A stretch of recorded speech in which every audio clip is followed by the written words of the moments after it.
Testing.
Can you hear me now?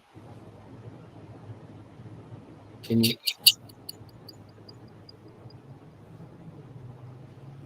Testing 1, 2, 3. We hear you, Terry. Okay. So it looks like we're live. Yes, we are. How goes the team? Man, it's wonderful. Yeah. Everything is in divine order, brother. Excellent. And yourself? I feel the same way. I got confirmation from one of my patients today, telling me that everything is lining up. That's always a beautiful thing. Always a beautiful thing. Are we live or we don't? It says live here, but I don't know. We're live. It does. Are we going to get started? Did Nikki want us to start, or? Nikki told me you were leading today. So is she? All right. Well, welcome to Couch Conversations with the Doctors.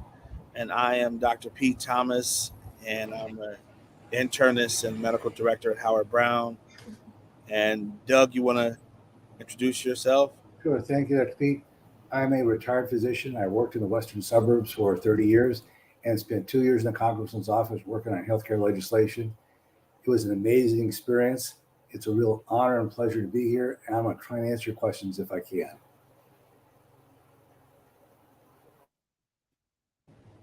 Dr. Mayo, Dr. 100. Hello, everybody. I am Dr. Maya. They call me 100 because I like to keep it 100. Excited to be here. Thanks to Nikki and the congressman for creating this platform so that conversation can be had from the community directly with doctors that serve the community. So excited to be here. Thank you for having me. So, and the one and only, the urologist for the stars, Dr. Terry Mason. I'm a happily retired urologist and a public health official. I spent over 26 years in practice and another 15 years running health departments for both the city and the county. And I'm grateful to be here, and hopefully I can answer your questions. And I look forward to sort of joining this conversation with my esteemed colleagues. That's awesome. I know, normally Dr.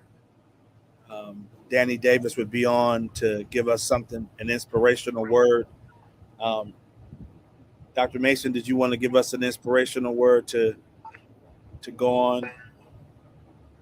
Well, if I had to, now that I didn't have to do this, what I would say is we need to make certain that we don't forget our Sankofa moments.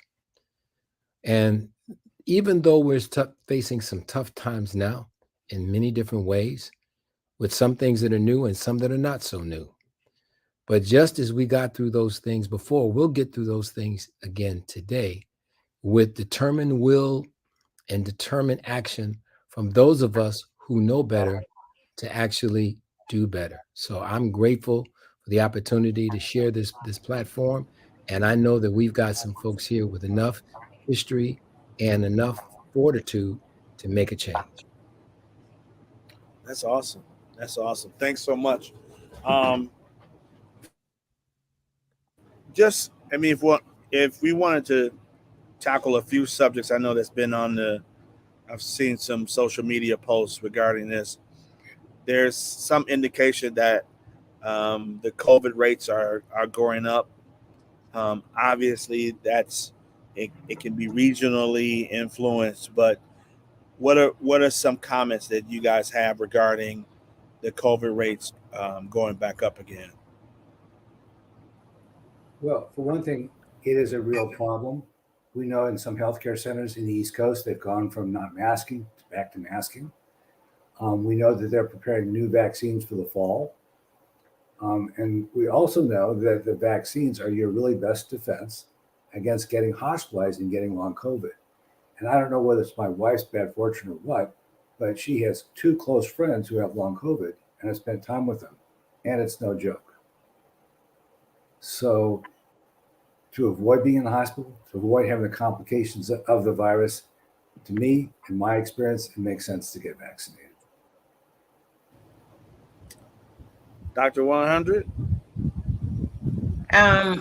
Well, not only in certain areas, but we do see the city of Chicago recommends that we look at hospital admissions when we look at whether or not we're going to brace for COVID. And so if you kind of look at them, they're slowly starting to tick up, you know.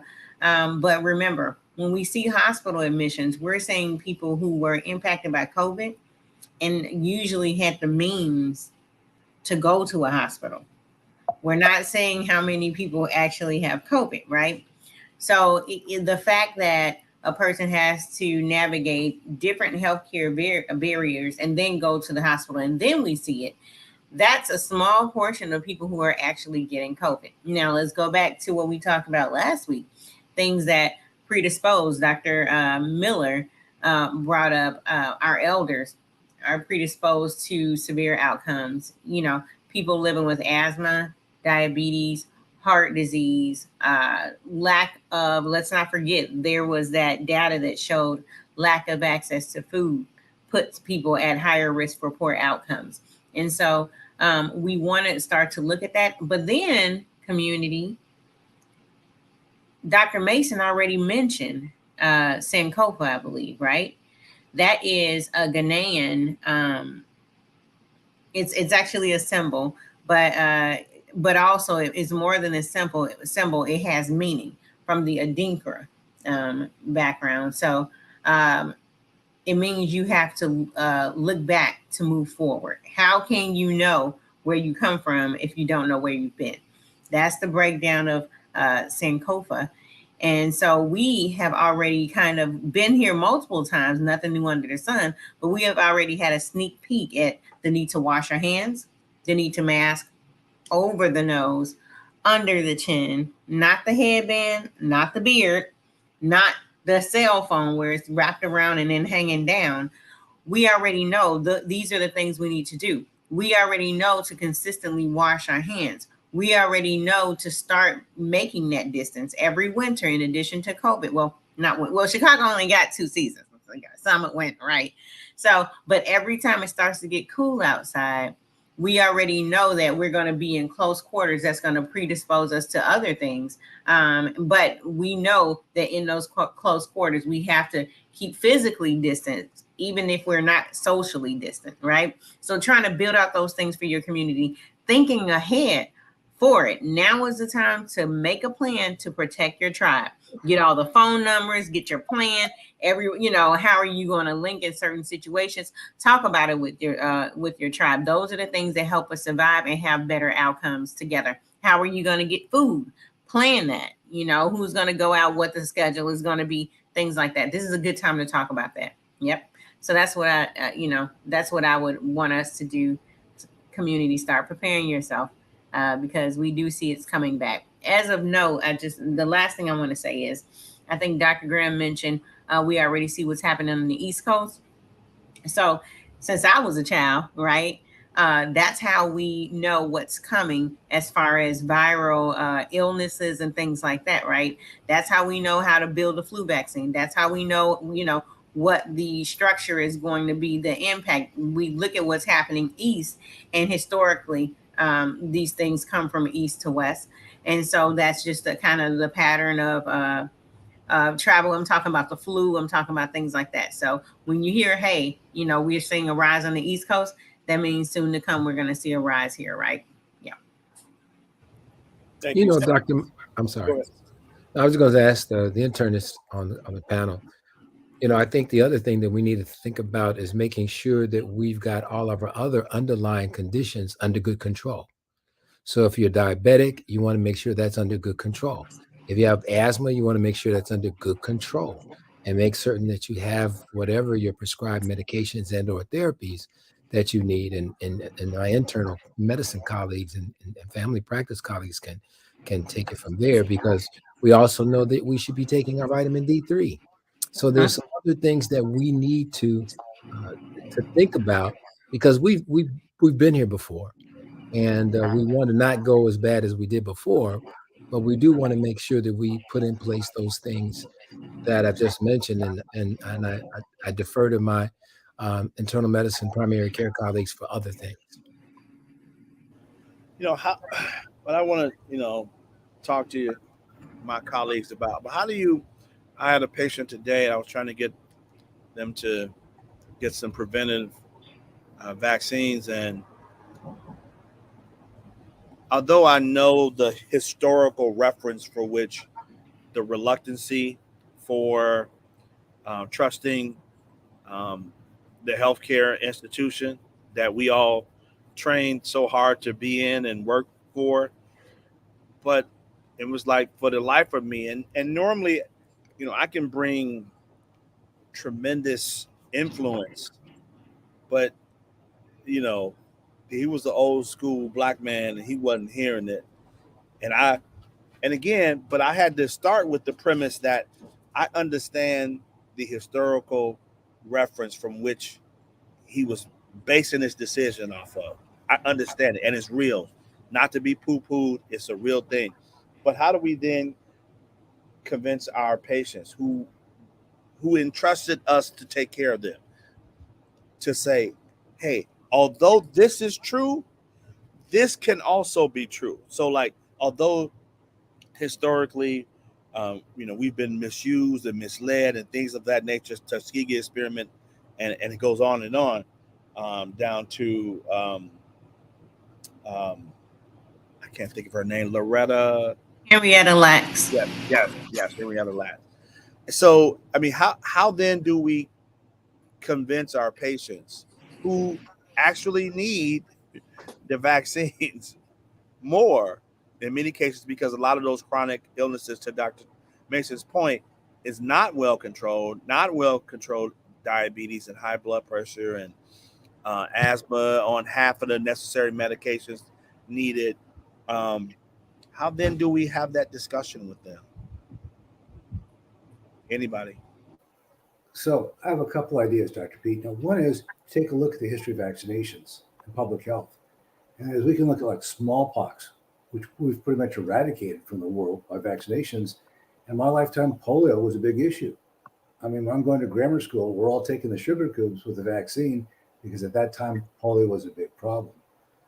The other thing that, I'm going to take a risk on is I think if you looked at the trials for the vaccines,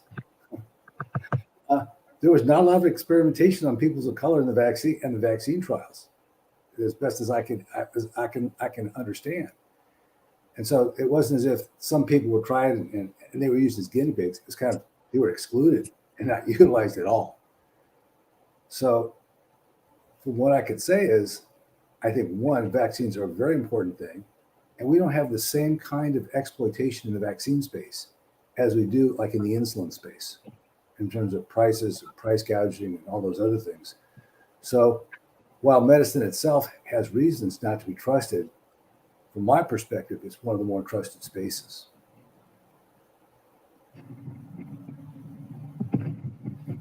And for me, this whole thing is that we can't have this sort of selective trust. When we want to jump on the one particular bandwagon, we'll have trust for information that supports that position. And at the end of the day, people have the right to do what they wish to do.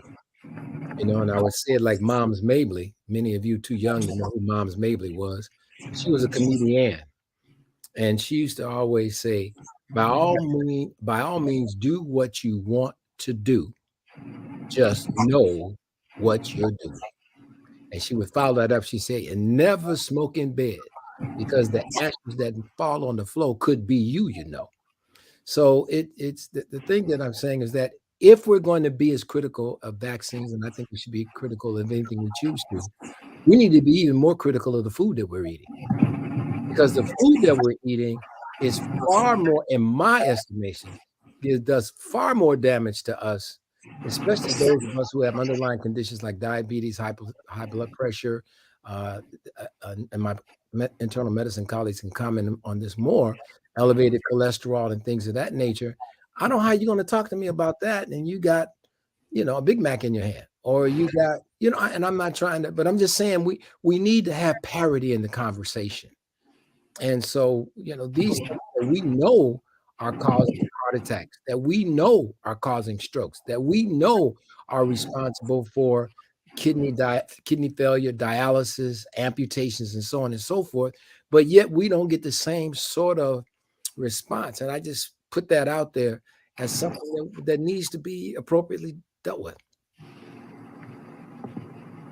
I happen to believe that Dr. Mason is absolutely 100% right. Yeah. That we have a very, very real contradiction in our society where we subsidize the production of sugar and of meat, which we know to be unhealthy. And then 20 years later, we say, oh, we'll now take care of the problem, but we're not going to help you. So I think he's 100% right on that. I guess the other way that I'm thinking about this is, you're right. You really have to understand the sources of your information about health.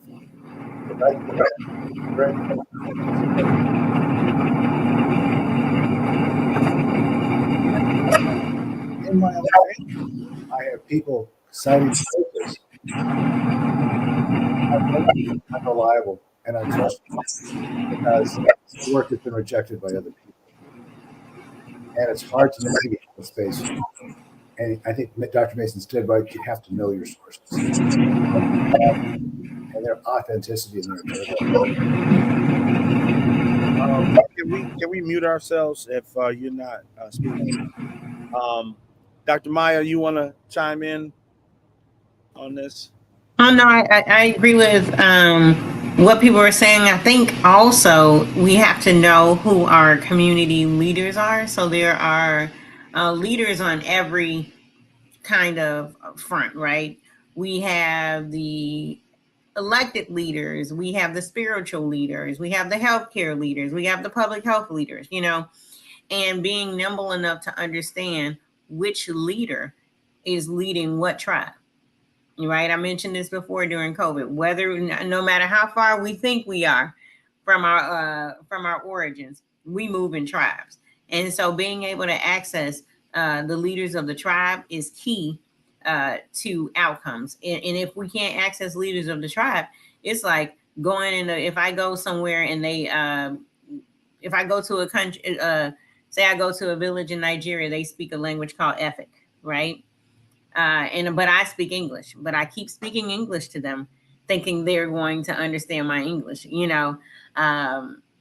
It's important that I access the leaders so that can be translated. And all English isn't the same. It's a cultural also thing, right? So I think we had the young man, the future doctor on last week, whose first name I believe was Christian, brought up a really good point about needing, if I want to reach young people, again, I look 21, I'm going to be 46, if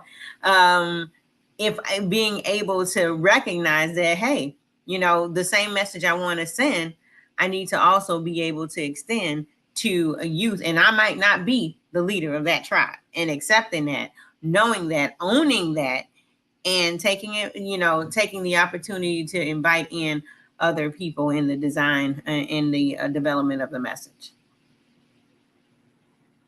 That's great messages to share. I just want to acknowledge briefly Nellie King. She says, "Good evening, everyone."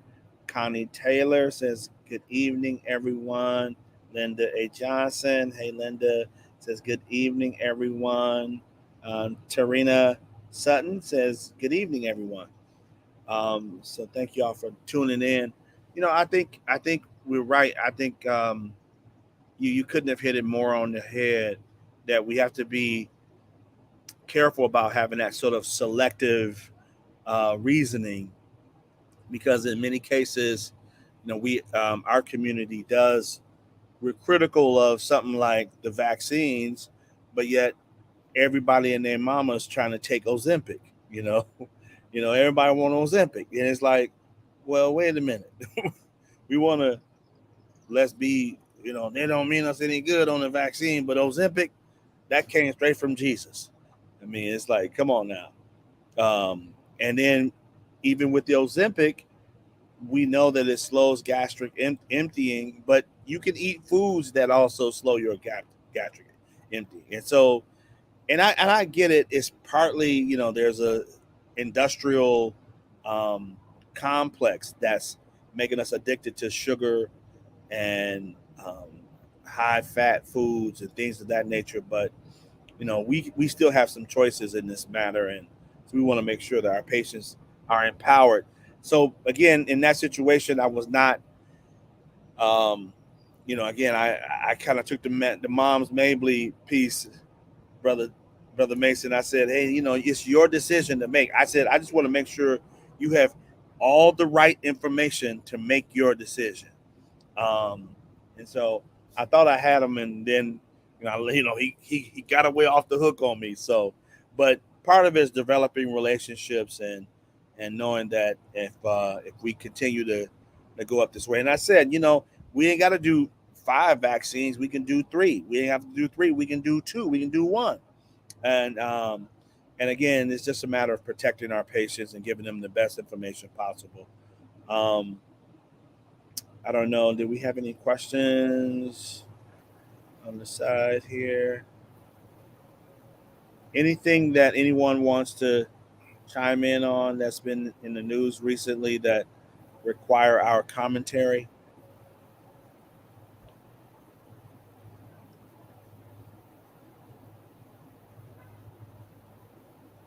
Well, Dr. Pete, I just want to talk a little bit about the other vaccines, because as an internist and as a primary care provider, we've seen people with shingles.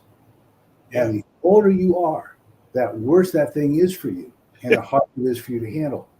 So for me, as I'm trying to talk to people about that vaccine, I'm trying to say, look, I've seen this and I don't want this to happen to you. I mean, it is a very real nasty thing. And we had a U.S. Senator from California who spent months out of the Senate recovering from her own case of shingles. It's no joke. So I understand who wants a shot. I've never had anyone come into my office, pound on the table and say, doctor, give me a shot. No, that just doesn't happen. It's just not natural to want that. But on the other hand, if you've seen the consequences of not having the shot, I have no problems at all sharing my experience and say, look, if it were me or my mother, I'd get the vaccine and have her get the vaccine too. Yeah, I think most people don't realize that they already carry the virus for, if you had chicken pox, I think it's pox. If you have chicken pox, you already have the virus. Yeah. So the likelihood that you could have it, and the thing is that it is, what people don't realize, it's extremely painful when you get this. It's extremely, you get this pox-like reaction, like bumps, pustules, whatever you want to call them. But it's really, really, really not a happy time. The end of your nerves are on fire. They're inflamed. And we don't really have, I think, a good, effective treatment because it lasts. It isn't as if it's a one-shot deal. It's over in a week or two. They burn and tingle for a long period of time. So I'm just thinking like, well, again, since I've seen that, I want to prevent that from happening to anybody that I care for and care about. Yeah, thanks for sharing that. Because Doug, one of my patients described it like someone, if you have broken glass and someone was rubbing it against your skin. Yeah. And I think that was so graphic. I was like, oh wow. So thank God, we have, to your point, you mentioned this earlier. Thank God we have something to prevent that.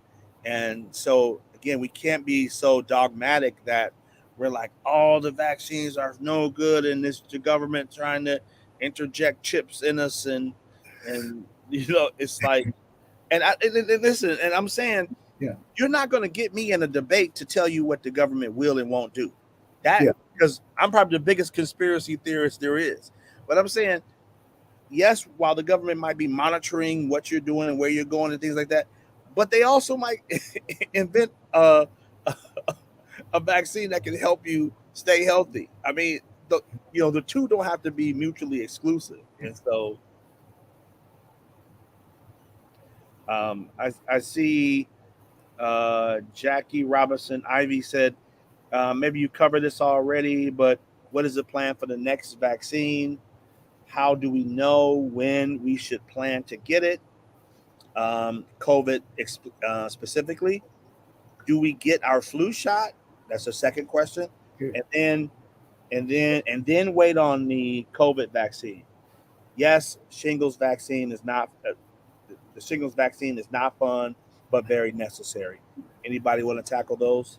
So the answer is I can answer that question. And the new vaccine for COVID is going to be coming out late in the fall. And the reason why it's going to take so long is they want to make sure that it's going to react to the new variants. You can get both the COVID vaccine and the flu vaccine at the same time, and it may be to your benefit, because the studies I've shown is you get a better response to both when you get both vaccines at the same time, and nobody gets sicker because they got both at the same time when they get their vaccines. Now, the other thing is that you want to get it then because they're anticipating that the peak incidence of COVID is going to be between December and February. So you want that vaccine to be in your system for about 6 weeks before December hits, so that you get the maximum coverage during the maximum period of time that COVID is going to be around. Yep. Great. And then, lest we forget, 80,000 people a year die from the flu. So that flu, don't think it's don't forget about them. So definitely think about the flu. And again, I mean, if my patients are reluctant, I say, it's better to have one than none. It's better to have both than one. So, it's okay as healthcare providers for us to give our patients an options, I should say. Then it says, how long does shingles last? How long does it last? Anyone?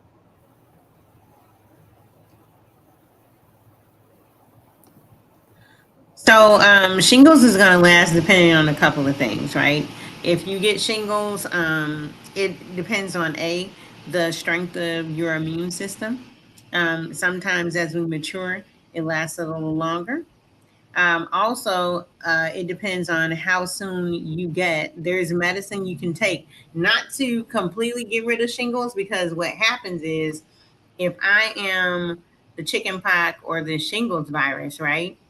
You'll take something, you'll get the medication, you'll get things like that. I don't go away, I go to sleep. So the medicine makes it go to sleep, right? It goes to sleep in the root of your nerve. So it's like, okay, what you've done is effectively shorten the course of inflammation of the kind of rash, that little glass rubbing against your skin set. The reason shingles kind of goes in a line is because it's sleeping the nerve. And then when I'm shingles or the virus and I wake up, I start walking along the path of the nerve, and our nerves come out of kind of the spinal cord and the brain. They come out there and they start to come along our bodies when we're forming, when we're in our mother's womb. It starts coming across our body. The nerves grow like a line, almost like you draw these maps across your body, right? The ones that come out here wrap all the way around my body, and so on and so on and so on. So if I'm sleeping one nerve, a lot of times I don't hop to the other nerve. Sometimes I do, but what I'm going to do is when I wake up and I'm shingles, whether it's stress, other events, I'm just going to start walking around the path of the nerve. And that's why in shingles, you'll see typically a rash that kind of looks like a line. You take that medicine, it says, stop, calm down, get back, and then it calms down and goes back to sleep. Can it reoccur? Yes, it can. I think Dr. Mason or Dr. Graham, maybe Dr. Pete mentioned it's the same virus that we had when we had chickenpox. It just went to sleep in our nerves, and then something happens, it wakes it up. All right. Answer the question. Let me know. Yeah, I just had another thing I wanted to add, not just necessarily that, but the one thing we got to do is we got to stop being selective in what we choose to believe and not believe, or act on or not act on. And let me give you an example. There is, and I think everybody on this panel would agree, there is tons of data about the harmful effects of high fructose corn syrup. Someone mentioned it earlier. And we know that high fructose corn syrup was created to get a sweetener that could be cheap and used widely in a lot of different products. But at the same time, we want to have a conversation about all of the dialysis centers that we see popping up in our community. And what I try to explain to people is that what's happened, and the reason we have so many, and I'm told that each of those chairs generate about $80,000 per patient. And so, I mean, let's be real and let's be honest about things. High fructose corn syrup, according to Dr. in California, who is a pediatric endocrinologist, but he said that high fructose corn syrup hijacks the same receptors in the brain as does cocaine. So we're getting a drug legally in every time we eat this stuff, and the diabetes, it destroys the little filtering systems in our body. And so what happens is the combination of high blood pressure really creates a big problem, because what happens is when you're just think of it like a screen door. Some of y'all remember screen doors. Maybe some of you don't. But the screen door was designed so that you could put a screen in the door, leave the screen door open, the air could come in, but they keep the bugs out. But what happens when you have kidney disease, and the kidney is like the screen door. The difference is when you start getting kidney disease, parts of the screen are destroyed. And so stuff that would normally not get in or not get out is now able to go freely either way it chooses to go, and causes even more damage to those cells or those structures in the kidney that are our filtration systems. And so high blood pressure makes this even worse. And I'd like to see more excitement about, I mean, we're talking about 2 liters that you can get for 99 cents in some places. And we've got people, and I happen to know people, including family members, that are not here anymore because they chose to go ahead and keep drinking. They go to dialysis, but they're going to drink their 2-liter pops, and they're going to continue to do the other things and maybe not keep the blood pressure.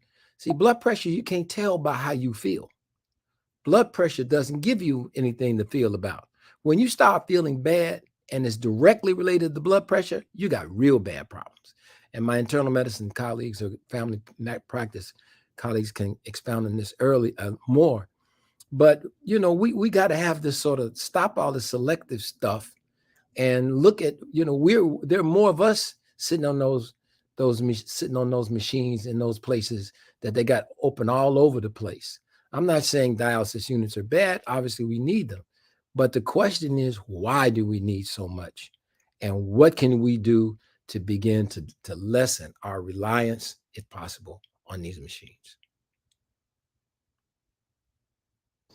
Yeah, thank you, Terry. That's a great point to remind us about that selective, reasoning or decision making. And, I think also one of the issues is that, that high fructose corn syrup, or sugar and salt for that matter, is so ubiquitous in our community. It's like paint. It's everywhere So it's almost to the point where we don't notice it. We don't even, and again, it's opportunities like platforms like this that allow us as healthcare professionals to sort of bring it to light that we're seeing the daily impacts of those things, and reminding people when you ride past those dialysis centers, they look so nice and pretty, but in those centers were people who probably wish they would have made a bunch of decisions differently. If they could do it over again, riding by, what choices would they make 20 years ago, 15 years ago, 10 years ago?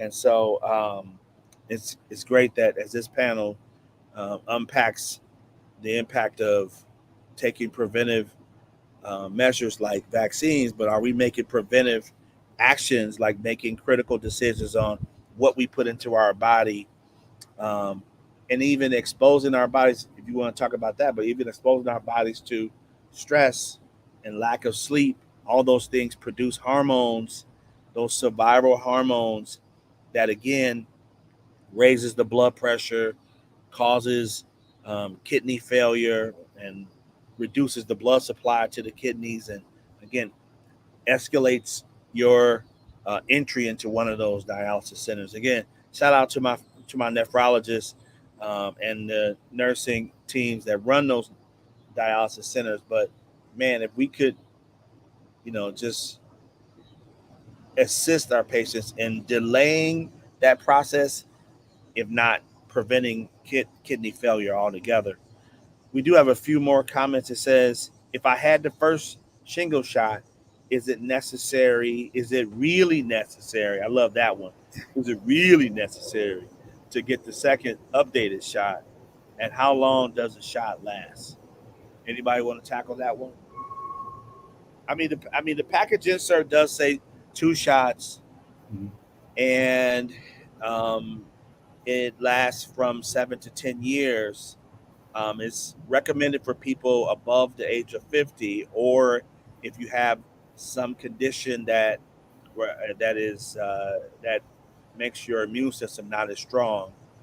Then, and in terms of how long does it last, again, it's 7 to 10 years, but again, it depends on the health condition of that particular individual. There's some reports that it reduces the rate of shingles by 51%. So there's no 100%. Someone like 51%. What do you mean? It's nothing's 100%. Nothing. And again, when we were talking about COVID and a bunch of other things that was 90 something percent, I'm like, that's unheard of. Most times we don't have that, and so 51% is a big deal.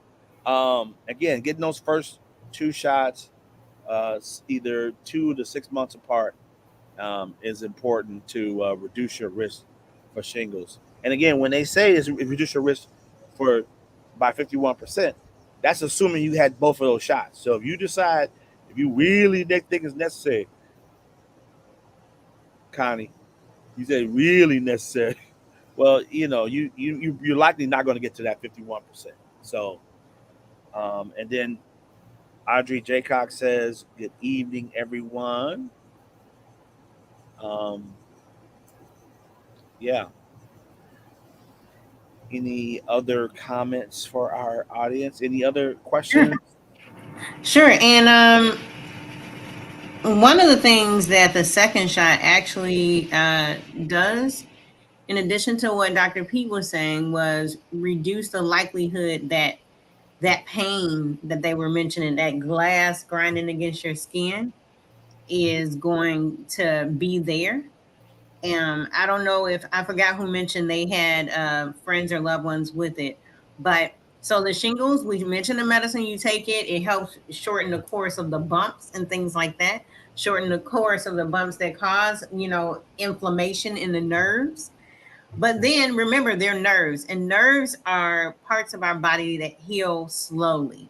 They recover slowly, slower than that knee when you hit your toe or your knee on something in the middle of the night. Way slower than that, right?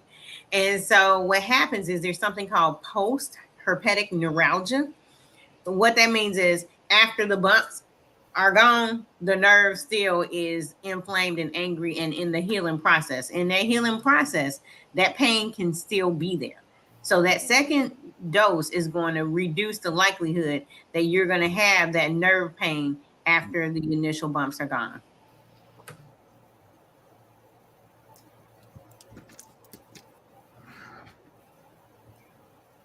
Pete, you're muted.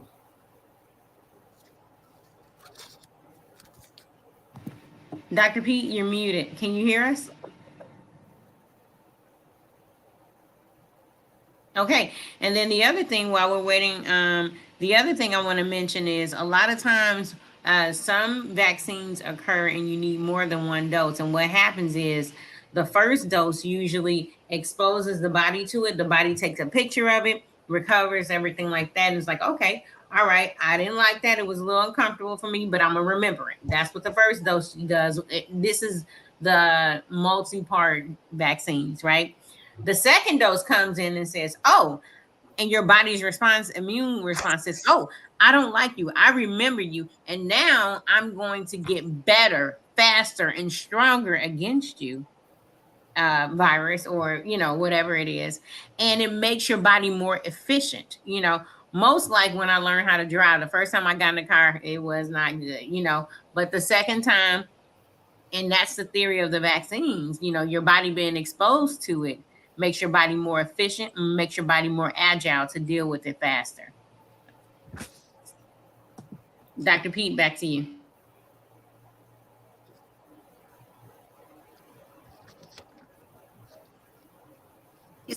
Dr. Pete got on something good and now the volume won't come up. Nuh-uh. We're not going to have that. Okay. I don't know if you said hello to Nellie Parnell King. Do you need to take a shot after the blisters are gone? If you have not gotten your shingles vaccine, go see your doctor, but you do still need a shot. If you have not gotten your 2 doses, you do still qualify for the shingles shot. Just like one of the doctors said before, this is a virus that goes to sleep in your nerves. So getting the vaccine is going to reduce the likelihood that you're going to have a rough course if, and for some people when it wakes up. So if I already had shingles last year, I talked to my doctor, I do still qualify for the shingles vaccine because the virus is still there. It's just sleep.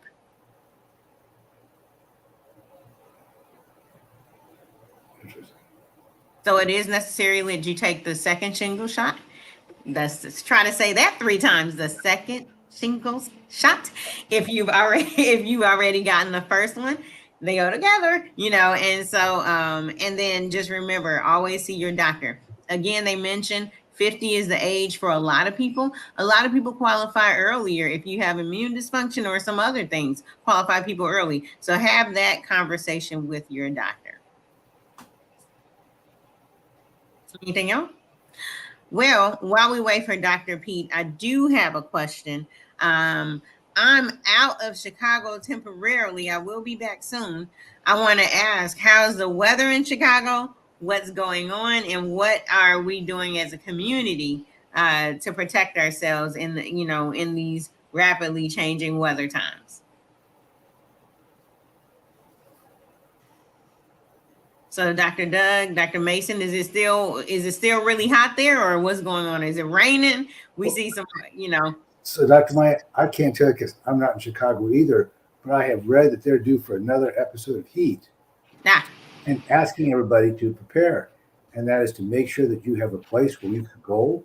If you don't have air conditioning where you can get it, that you have fluids, and that you try not to be outdoors during the peak heat hours of the day, which are between 10 o'clock in the morning and about 2 o'clock in the afternoon. Just wondering if Dr. Mason has heard some additional things too.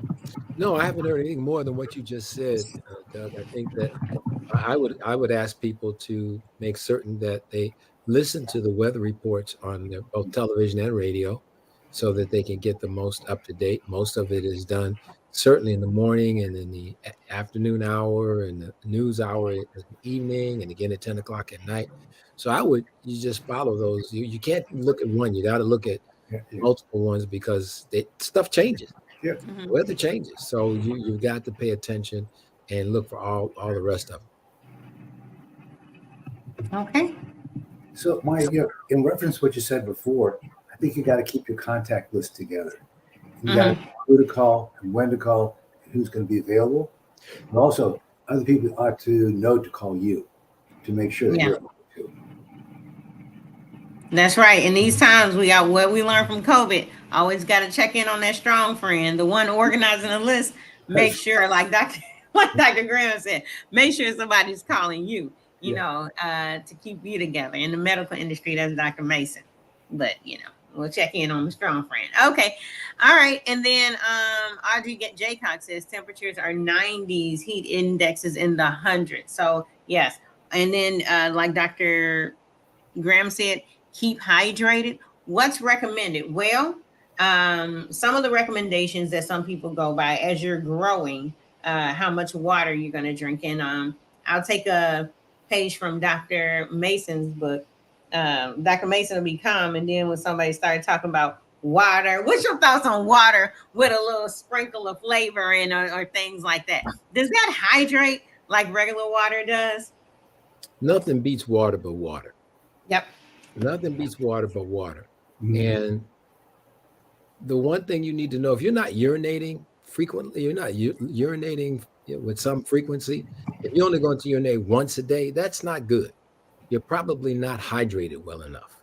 So and it's okay. Other than, I mean, obviously you're diabetic, you go more often, but certainly you need to make certain that you're going more frequently, because that lets you know of your, better than anything else, your hydration status.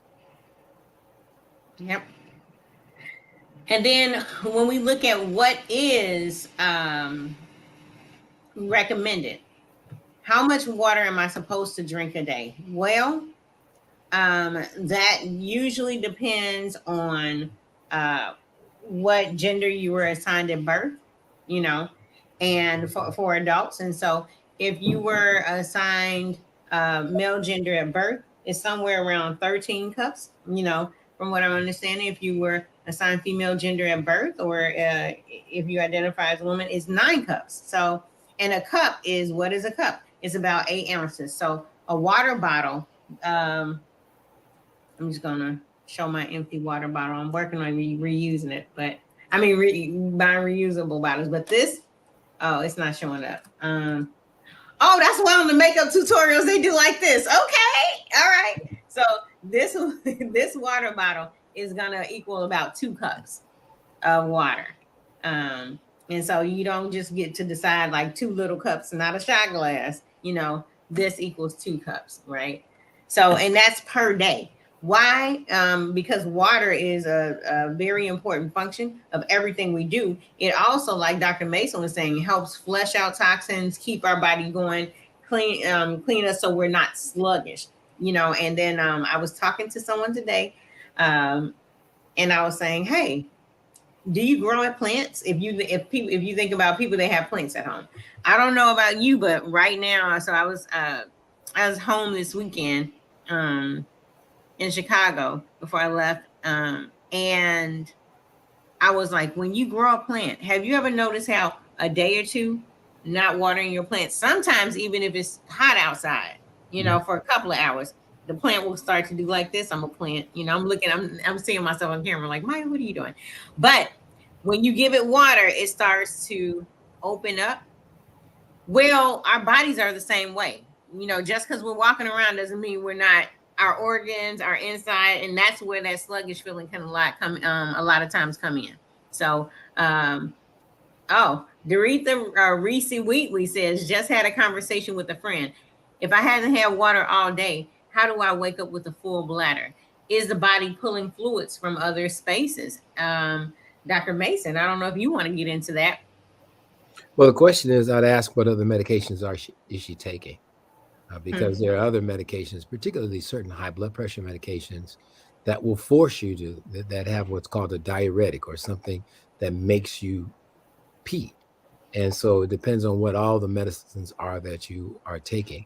And then the other thing is, things like diabetes will make you urinate more frequently. And so those are the things you need to make sure that check and make sure that if you are diabetic, you need to know. And if you're not, you need to know that too. And if you're, there are other things that could create what we call polyuria, urinating often. And your doctor can also find out if you have any of those conditions as well. But for the most part, good old water, drinking it from time to time is a good thing. Mm-hmm. And the kidney, part of what the kidney does, a major part of what the kidney does in the body is filter out stuff. So if I drink water, the kidney's going to filter. If I don't drink water, the kidney's trying to filter. Because all the time, the kidney's trying to filter. The kidney's going to do what kidneys do, And so that's why I could still be producing, say, all those things. And to be clear, what Dr. Mason is saying are the things at the top of the list, right? Now, barring all those things not happening, the kidneys are going to kidney. And so you still may be producing some water. Ms. Doretha, Reese, Wheatley, Dr. Mason just said none. They're not on any medication. Good. Now, question for you, Dr. Mason, Dr. Graham, Dr. Pete. Connie Taylor says, is alkaline water better for you and why? And then Dr. Pete from here, take it away. Somebody asked me about alkaline water. And so I've seen in the stores where alkaline water, it has to do with a thing called the pH. And that's how acid or not something is. And so a pH of 7 is neutral. That's neutral. So if it's higher than that, we call that alkaline. If it's lower than that, we call that more acidic. So here's the issue I have with alkaline water. When you drink water, the back of your throat to your stomach is about 10, 12 inches. And when you get to the stomach, the acid in your stomach has a pH of 2. And so when you drink the alkaline water, when it gets to the stomach, it's no longer a pH of 11 or 9. It gets mixed with the stomach acid where the pH is 2. So Bishop. I'm sorry? Preach, Bishop. So I am not, I hear people saying I drink alkaline water. I'm like, well, to me, I don't understand it because the stomach pH is such that unless you're drinking enormous quantities of this stuff, it's going to be rapidly back into the acid realm that is under 7 very quickly when you get it into your body. If you're worried about getting alkalinity, eat vegetables. Because vegetables will give you natural alkalinity. But if you're going to drink water, that to me, I don't spend money on that. I think just drinking good water is good water. But I don't know, because of what I just told you, that I'm not sure of the benefit of alkaline water. I think also just to mention, I completely agree with what Dr. Mason said. I think also to mention that my understanding is that the premise behind it is that many disease states happen in an acidic environment, like cancer and heart disease and things like that. And so the premise is to consume more alkaline products or water, then that's going to reduce the risk of those other things. Now, obviously, that's a big push, right? Because there's other things other than alkaline water that put you at risk or put you more or is more protective to those disease states. And the other thing is that there hasn't been any randomized controlled trial studies to show for sure. And then what amount of alkaline water do you need to drink? You need to drink a gallon a day, a gallon an hour. What is it? What is that? So those studies haven't been done. I think to our point, drink water. I mean, the idea of someone drinking a bottle of alkaline water, but still drinks high fructose corn syrup orange juice throughout the day, what have you done? But if you're consistently drinking 8 to 9 glasses of water, period, no matter what kind of water it is. But again, I don't want to get into the weeds of it by telling somebody, it's because somebody is hell bent on the alkaline, right? And they got a garage full of it. Drink it, okay? But if you got a garage full of any kind of water, drink it. Don't throw away your water because it don't have alkaline in it. Because I don't believe there are studies to confirm that alkaline water is what you need as opposed to any other kind of water.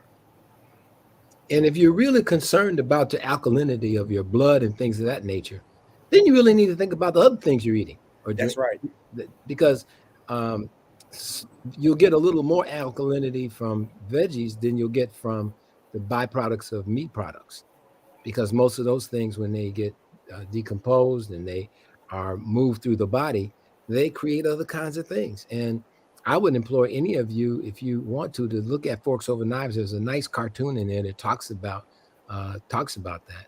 And I think that, let's stay with what Dr. Pete says, and that is, in God we trust. All others must have data. Dude. I know nobody wants to hear this, but I'm getting ready to say something.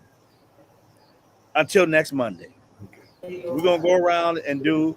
Oh, wait, they're gonna nick you. I said I know nobody wants to hear this, but in the words of Nikki Harbor, until next Monday. Doug, until next Monday. So I want to pick up on a theme that Dr. Mason has raised, and that is when we're looking at the people who are making high food trips, high salty, crunchy foods. Those are people who want to get you, and they want your money, and that's why they sell their products. If you look at the people who make vaccines, they don't have the same motivations. They want to keep you from getting sick, and they have a legal exposure. If they create a product that hurts you, they get sued. So there's a very big difference between the vaccines and the people who make salty country foods and high fructose corn syrup. So that's my next week. Until next Monday, Dr. Maya. Until next Monday, start thinking about how you are going to be part of protecting your tribe. I'm going to say it every time. That start thinking about, don't wait for someone else to tell you. Start thinking about that mask over the nose, under the chin. Start thinking about washing those hands and making sure you're protective of in every aspect. Start thinking about how you can tune up your health. If you're gonna wear lashes and all that other stuff dressed up on the outside, make sure you're nice and dressed up on the inside and start taking care of your health. Gussy up on the inside, y'all. Until next time. Love it.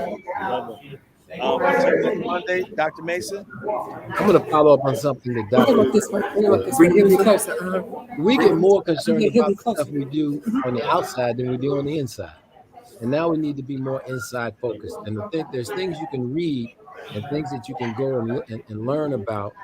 There's a lot of great stuff from the American Diabetes Association, other kinds of places where you can get Alzheimer's Association, you can get information. Avail yourself to these things. Read what you can read. And if you have questions, you can always bring it back to Couch Conversation. Sorry for the noise in the background. Yeah. Just until next Monday for me, I love my colleagues talking about protecting your tribe, not being selective in the information that you have. And remember to wear your mask. The rates are going up. We want to make sure that we are protecting ourselves and our tribe. And I see we have the great Congressman Danny Davis is there. And, Congressman Davis, do you want to say anything? Well, until next Monday, thanks to all of you for making this Monday a very, very unique one. And I was just telling someone I walked 4.5 miles on Saturday, and my feet are not hurting. So bless you all. Thank you very much. And Dr. Green, why don't you give me a call tomorrow? All right. Will do. Thank you. Okay. Thank you all so much. All right. Thank you. Okay. All right. See you next Monday. Monday. Bye, Nikki. Because the judge married. Yeah.